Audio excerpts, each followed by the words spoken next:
Conti and Doppel and Netflim, like they're just taking companies down. And ReEvil is spending like half their time on color commentaries. Yeah, just like a startup, they're going to be funny until they get an HR department. In this episode of Bourbon and Breaches, the White House warns of a large number of victims in Microsoft hack. China and Russia hackers are working together. American Airlines is hit in a global aviation data breach. Welcome to an episode of Bourbon and Data Breaches, where we cover the top 5 most interesting breaches of this last week and one of our favorite bourbons. I'm Steve. Michael. Howdy, I'm Shu. Nikki. Hey, Neil here. Well, Nikki, what do you have for us this week? Topic number 1, White House warns of large number of victims of Microsoft hack.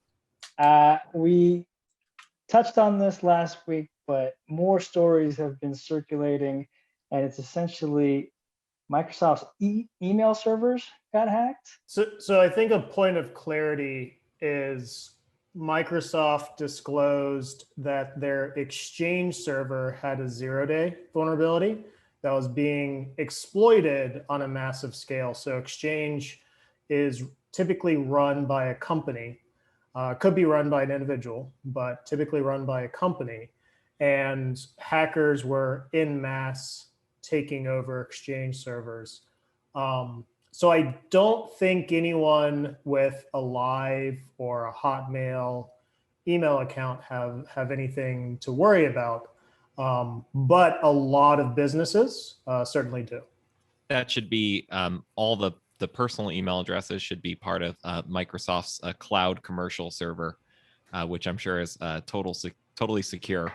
And I bet all those politicians that are running their own private non-Outlook servers are laughing now. But their message was, if your organization is running their own OWA, assume compromise between, I think it was the middle of February and an early date in March. Wasn't the DNC email server an Exchange server? Wasn't the RNC email server the one that Bush famously used for years, an Exchange server?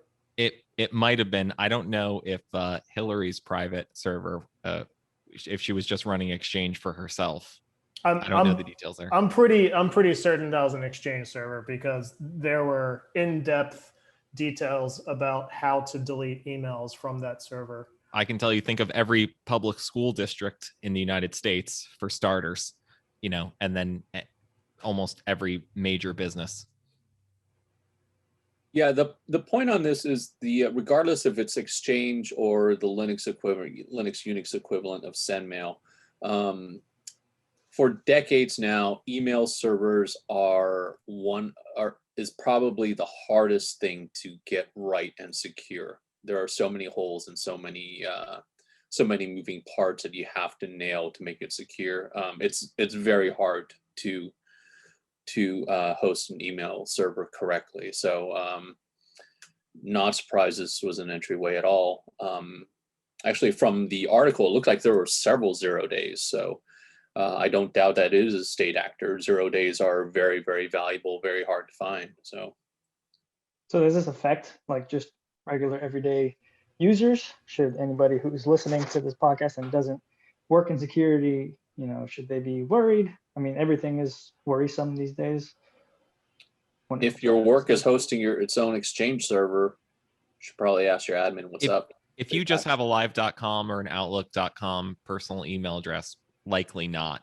If your business is running their own Exchange server, probably your admin is dealing with it right now. I would expect every hospital, every regional hospital to be vulnerable to this. And you think about all the COVID data that's been being stolen by all of these and the disinformation campaigns that are going out. I think we could see a whole new series of break-ins that would have major HIPAA implications as well. Gave us a good segue there, Steve, in terms of how everything is a little bit different with COVID. Topic number 2 we'll be covering, headline reads, Chinese and Russian hackers reportedly stole vaccine data from European drug regulator. This is not the first, and it's not going to be the last. headline that we read that is like this, but one line that really stood out was these hackers were not trying to get the cure or the ingredients, but let me read it real quick. It is, they mostly appeared interested in the shipping destinations and purchase sizes for Pfizer and BioNTech COVID vaccines. That's pretty interesting. What are your thoughts in terms of that strategy when it comes to a story like this? So two things. One, I believe the shipping destinations because stealing vaccines is starting to become the hot crime. I read somewhere that 2 or 3 million doses of COVID vaccine were already stolen. I think people are trying to downplay the fact that those vaccines are being stolen because there's soon to be a thriving black market where you can buy. Actually, I think right now, some of the places that hackers sell identities, you can also buy COVID vaccines. I'd say buyer beware for any vaccines you buy out of the darknet. But there very much is a secondary market for this. What I found most interesting, Chinese hackers and Russian hackers don't like each other. They usually don't get along. But this was the second story this week that I saw them both not really working together, but both beating up the same victim. The other one was SolarWinds. I don't know if we're going to cover this, but SolarWinds, it was found that Russian hackers broke in, but then Chinese hackers took advantage of it after the fact. Is that not an example of just like the hacker community in general? Because maybe it didn't have to be, state actor and state actor. They just basically said, oh, they broke in. Oh, let's go in and, do what we do best. The hacker community is fairly helpful, but state-sponsored groups typically do not participate. SolarWinds was never announced in the hacker community. Russian hackers clearly never disclosed that. Russian hackers and Chinese hackers as state-sponsored groups, they generally don't work together. They don't get along. And I believe there have been plenty of instances where they've been hacking each other. But it's fascinating where they're not exactly working together here. They're just both picking on the same victim. And I don't know how they ended up, probably some espionage to see, hey, there's a lot of activity around SolarWinds. Let's go and figure out what's going on there and exploit it. This is actually not the first instance that we've seen that they have been collaborating. In addition to Iran, there have been cases. One, I think several years ago, there was a CIA informant tool that was hacked. I think it was the Iranians got in first, and they started communicating with Chinese and Russian governments. So it makes sense that they are communicating, and it's pretty dangerous. We got a bourbon break? Bourbon break. So this week we have Oak and Eden, and we're doing their Bourbon and Brew. So Oak and Eden Bourbon and Brew, I found them from the San Francisco World Spirit Competition double gold winner list. And turns out they're a fairly new one. Shu tried to go off and get this bourbon, couldn't find it. And I didn't know much about them, but turns out they are a Texas brewery, distillery. Well, not really a distillery. So a little bit about them. They are up here northwest of Fort Worth in Bridgeport, Texas.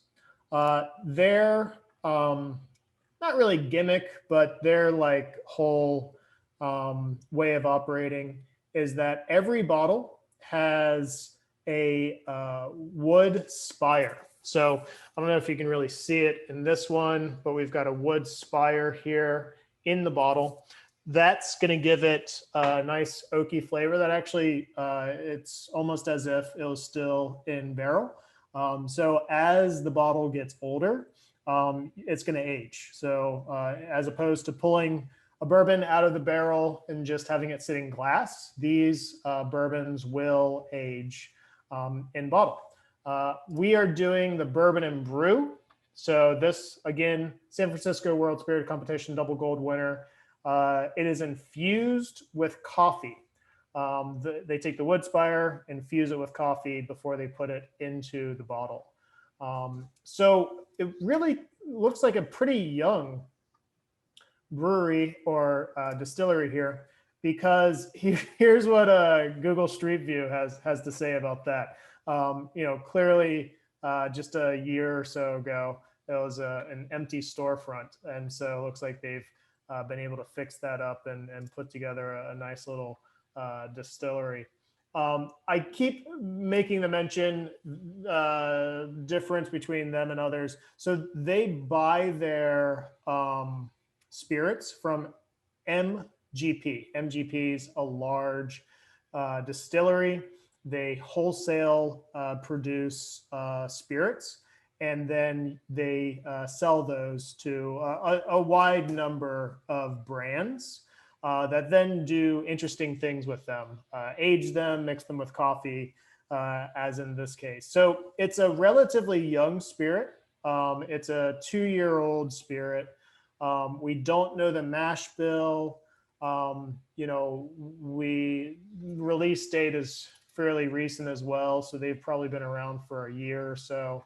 MSRP is pretty high. MSRP is at 55. So friends over at Breaking Bourbon, they didn't give it a terribly glowing review because once you get into that $55 price range, you're really going to get some stiff competition from Blanton's and from, you could buy 2 bottles of Michter's. You're going to get, some really good bourbons up in there. So what I like about this, take the MSRP away. My main thought was, is this a good bourbon? Do I enjoy it? And the answer is yeah, I really do. It's got a rich flavor. I don't know if the coffee is a bit of a gimmick, but it definitely has more of a darker toffee sweet. Some of the darker notes that you would typically get, brown sugar, molasses, from some bourbons that are typically aged a bit longer. So I'm enjoying this. It's a nice sipping bourbon. The thing that makes it special is probably that oakiness and that coffee. So I would say if you're looking for something interesting, if you've ever wanted to see infusions, I think that's really Oak and Eden's whole thing. They do infusions with coffee or with wine. I'd say give it a go. Maybe for a special occasion. I got this as a gift. That's also a great way to do it. If you don't have to pay for it, it's a very good bourbon. So I would recommend it, but at 55, I would recommend it if you're really looking for something different versus some of the high quality bourbons you can get at 55. And that's our bourbon break. Rest of the breaches then. Topic number 3 we'll be covering comes from Gizmodo. Very interesting headline. Someone is hacking the hackers. In the latest string of hits on Russian dark web forums, the prominent crime site Maza appears to have been hacked by someone earlier this week. What are your thoughts on the story? Maza's a closed forum, and to get into it, you need an invitation. So I won't confirm or deny whether or not we're in that one, but not a lot of people were. And so I think one is Maza was kept pretty tight. And then 2, it's interesting that someone was able to fully break in, and now they're leaking a lot of data about who was in Maza. So that data by itself is going to be pretty interesting. What do you think, Miguel?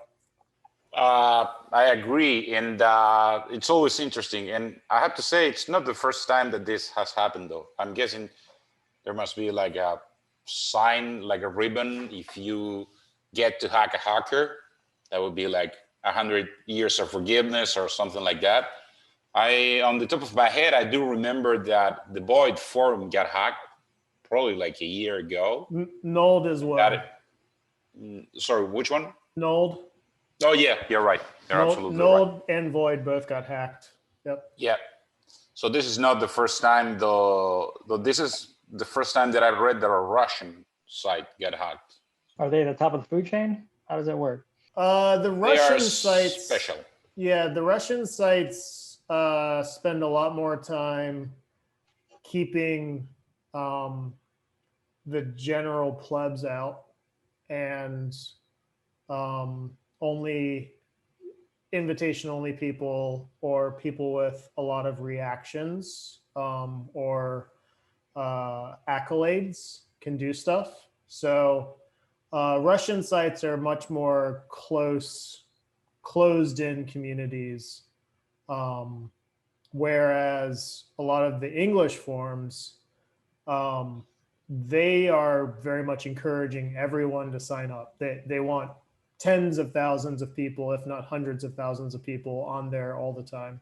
So the Russian sites are operating with a different MO. Extremely restrictive, I would say, the Russian ones. I find it hilarious that the Russian sites are like, this is for the elites. This is not for everyone. The means of production are only for us. It's the Russian one, not the Soviet. It's not a Soviet site, Steve. It's a Russian site. Tomato, tomato.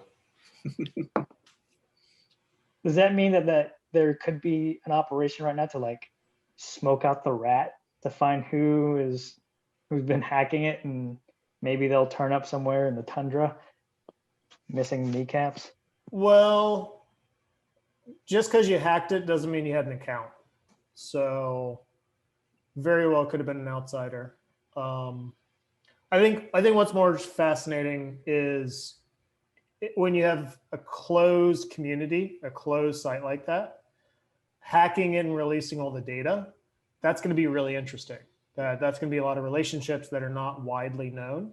It's going to be a lot of, that's going to be an exclusive group of people that probably are on a lot of wanted lists. And so I think this data is going to, what law enforcement does is they take data that's been leaked and they use it as puzzle pieces to piece together a picture. So you start off with an email and you can get a phone number, you can get an address, you can get, this username was used here and here and here. So it's all about making the connections.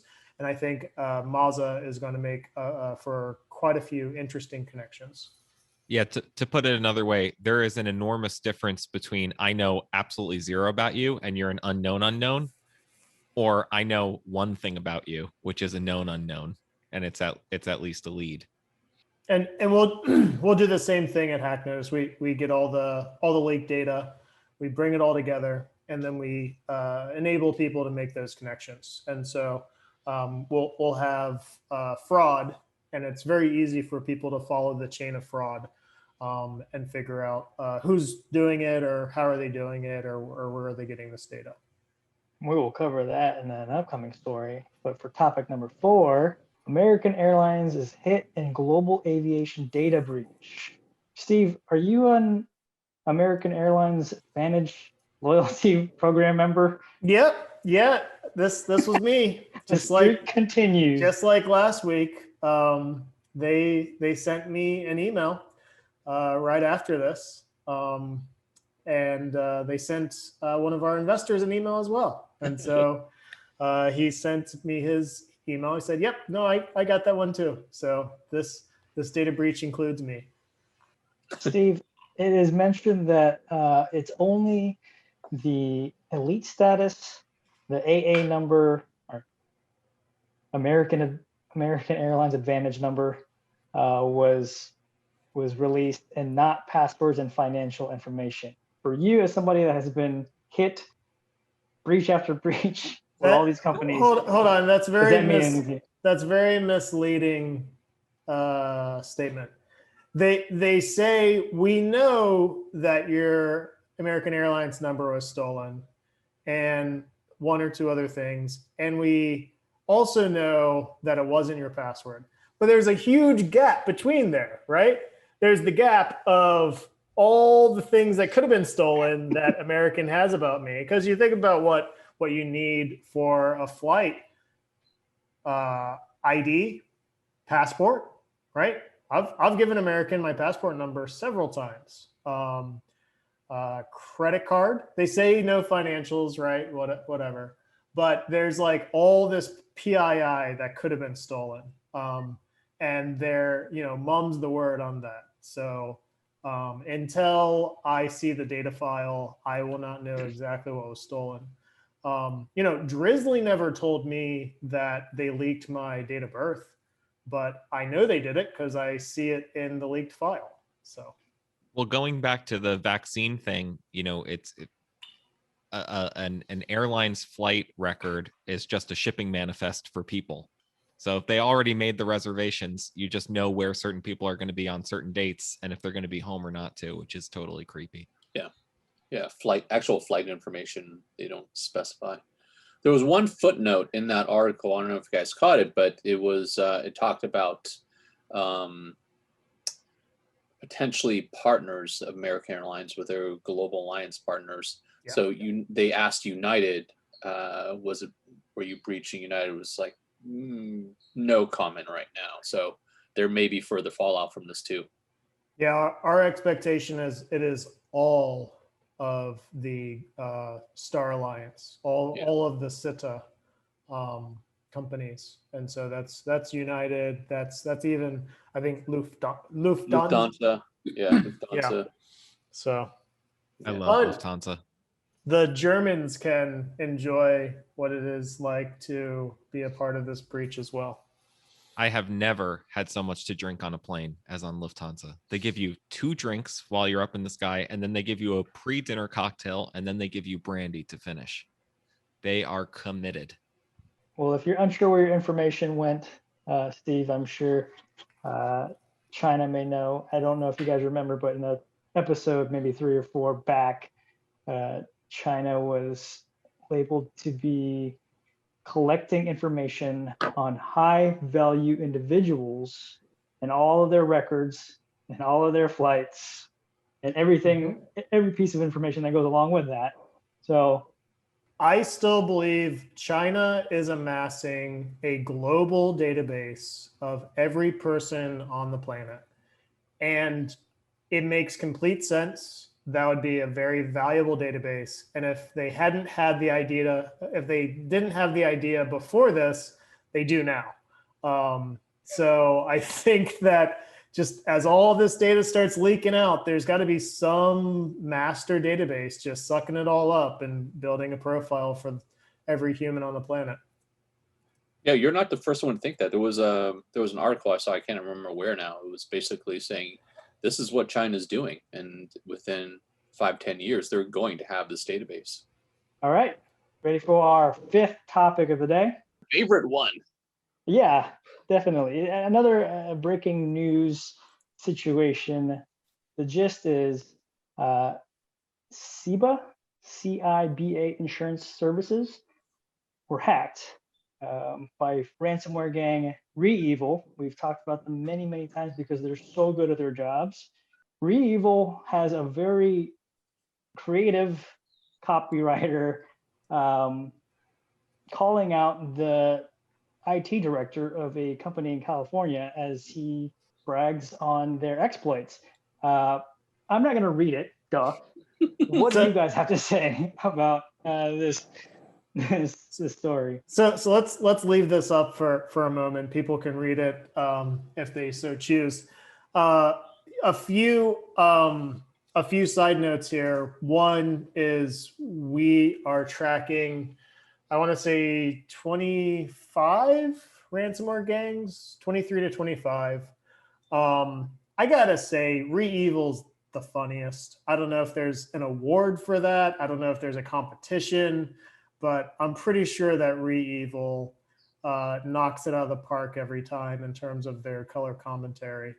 Also, what you're seeing right here in the Hack Notice app, we very quietly, secretly have been working on building the Hack Cache, and that includes caching the dark web. So you are actually reading what ReEvil posted on their dark web website. So if you were to go to that URL, which we are not, recommending, buyer beware, but you would see ReEvil's site and you'd see this exactly as they have it.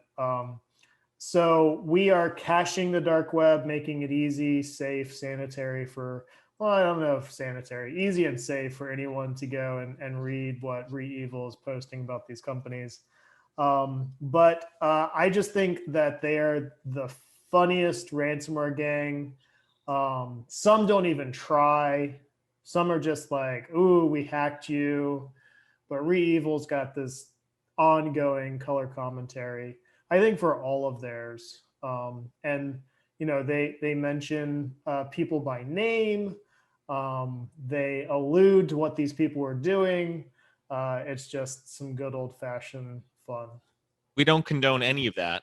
And by the way, just to make sure that we're clear, we are only reposting exactly what we found and indexing exactly what we found. We're not saying that any of that is true. We're not saying that any of this is accurate. All we're saying is that it's very clear that all the involved parties here are definitely living their best life. Yep. These are not claims made by us. This is just reporting on what ReEvil posted. And they posted that they broke into CIBA insurance services. And they posted some evidence and all that. They posted some images, and God forbid whatever those images are. But they also posted some wonderful commentary here, naming very specific people, which is unfortunate. We do not condone naming people. But yeah, this is a fun one. Ransomware, as we've said on the show, is just having a moment. It's exploiting some choices that folks have made to prioritize one thing in security over another. And it's using a lack of employee security to get into companies. Companies are not prepared. And even the traditional responses from 2 or 3 years ago to ransomware, like booting from backups, is not helping people when data has been cloned and then data is going to be dumped. And until we adjust as a corporate ecosystem, they're just going to keep doing what they're doing. I mean, ransomware victims are still victims, but I think that there's never been a better time to build a culture of security and a security aware company. And there's tools and capabilities and know-how that are readily accessible. So I think that we feel bad for the victims, but we're also hopeful that there can be fewer victims with better security awareness and a culture of security. But ransomware is going to exploit people. It's going to exploit vulnerabilities. It's going to exploit 0 days. And ultimately, ransomware is a business model. It's an economic model, which makes it almost impossible to fight.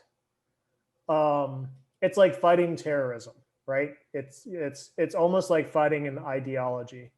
Ransomware is the current way that hackers profit, and they are making boku bucks. So I think it's having a moment, but I think it's about to explode.